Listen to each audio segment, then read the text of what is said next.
Você já percebeu que de uns tempos pra cá todo mundo no meio fitness começou a falar de Mounjaro, Ozempic, GLP-1 e remédios para emagrecimento rápido, mas quase ninguém fala do impacto hormonal disso em quem treina pesado? E aí eu te pergunto, será que essas drogas ajudam ou atrapalham quem busca hipertrofia, força e recuperação muscular? Porque uma coisa é perder peso, outra coisa completamente diferente é construir músculo.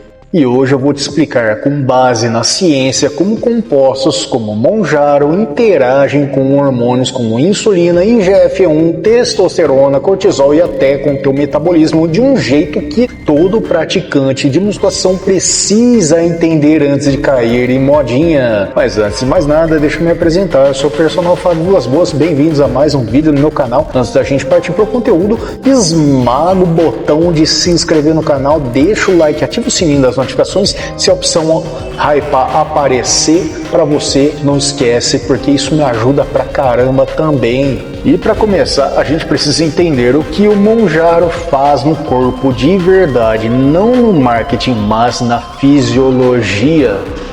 O Mounjaro, chamado cientificamente de tirzepatida, é um agonista duplo do GLP-1 e GIP. Traduzindo isso em um português simples para facilitar a sua vida, ele imita hormônios intestinais que regulam o apetite, glicemia e uso de energia. O GLP-1 aumenta a saciedade e melhora a sensibilidade à insulina. O GIP atua no pâncreas e no metabolismo dos nutrientes. Agora, pensa comigo, se a insulina funciona melhor, o corpo usa melhor a glicose, certo? Isso pode ser positivo, mas também muda a forma como o corpo distribui energia entre gordura e músculo. Estudos mostram que a melhora da sensibilidade à insulina pode aumentar a eficiência do uso de carboidratos. Porém, existe o paradoxo do fisiculturista. Insulina é anabólica, mas déficit calórico e apetite suprimido são anti-anabólicos. Ou seja, você até pode usar melhor os nutrientes, mas se você come menos do que precisa, o músculo não cresce. Além disso, há indícios de que a reposição de glicogênio muscular pode ficar prejudicada se a ingestão de carbo for muito baixa e o glicogênio é o combustível do treino pesado. Então agora que você entendeu o impacto metabólico, vamos falar do que ninguém comenta, os hormônios invisíveis.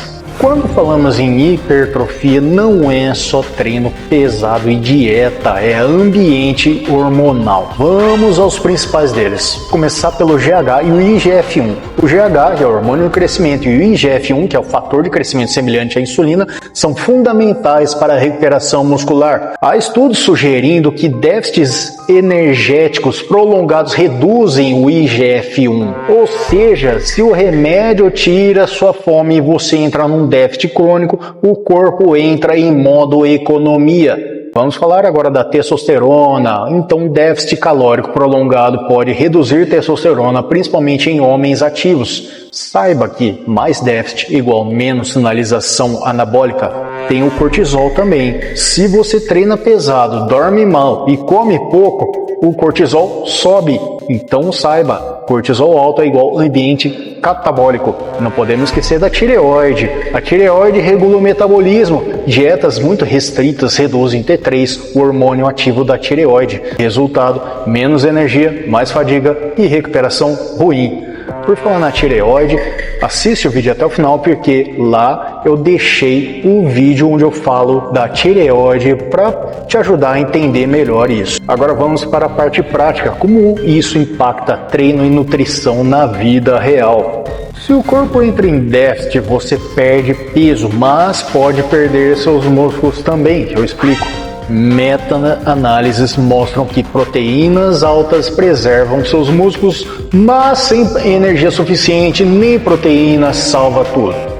Por isso, qualquer estratégia metabólica precisa respeitar consumo proteico adequado, carboidratos para treinar bem, gorduras para a saúde hormonal. Tempo dos nutrientes também importa no pós-treino. Conselho, proteína mais carbo. Pré-treino, energia disponível. Imagine os efeitos colaterais. porque eles existem e ninguém fala. Portanto, segue no vídeo porque eu vou explicar tudo isso para te ajudar.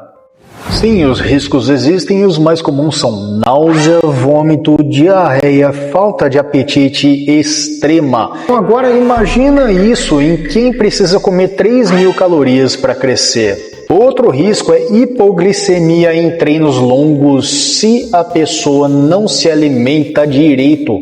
E agora vem o ponto mais importante do vídeo. E a parte mais importante é que remédios não substituem treino, disciplina, sono e consistência. O futuro do fitness não é farmacológico, é comportamental, mais ciência, mais estratégia.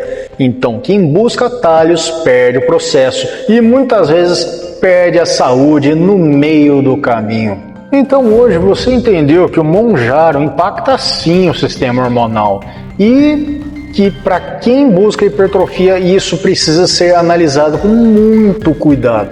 Se esse vídeo te ajudou, já deixa o like, se inscreve no canal, ativa o sininho, dá uma hypada que isso me ajuda pra caramba. Não esquece da minha área de membros para ter acesso a conteúdos exclusivos por apenas R$ 1,99 por mês. E quando você for comprar seu suplemento, não esquece, no site da Max Titânio coloque o cupom MAX10 Personal Fábio para 10% de desconto, ou melhor ainda, no site da Probiótica, cupom EUPRO Personal Fábio para 15% off. Na dúvida, os links estão sempre nas descrições e comentários fixados. Se você gosta de vídeos curtos com dica rápida e direto no ponto, não esquece de me seguir no Insta, no TikTok e no Facebook para mais conteúdos diários. Muito obrigado de coração por assistir até aqui e clica no vídeo relacionado ou na playlist para te ajudar ainda mais na tua evolução. E lembra que no vídeo relacionado eu falei que ia colocar o vídeo sobre tireoide, o quanto que ela é importante que você dê atenção. Então segue lá, valeu, forte abraço e a gente se vê no próximo vídeo.